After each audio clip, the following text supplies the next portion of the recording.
من هر ماه خواسته هامو می‌نویسم. اتفاقاتی که دوست دارم واسم توی این ماه اتفاق بیفته. قشنگ می‌نویسم که توی این ماه می‌خوام اتفاق بیفته. دفتر دارم توش می‌نویسم، یه دفتر دارم توش شکرگزاری می‌کنم. من موقع شکرگزاری می‌کنم که واقعا ارتباط دارم. واقعا اون لحظه انرژیم بالاست.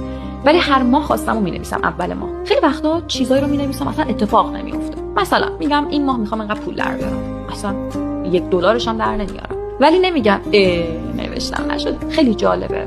ماه پیش من خب پیجم خیلی دیده شد، ویوهای صفحه‌ام میلیونی شد.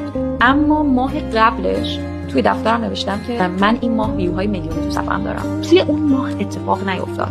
اما همون ذهنه که میگم فرستنده و گیرنده هست، فرستاده. تو تا زمانی که چیزی رو درخواست نکنی، حس نیاز نسبت به چیزی نداشته باشی، ناخودآگاه به سمتش نمیتونی تلاش کنی، نمیتونی به دستش بیاری.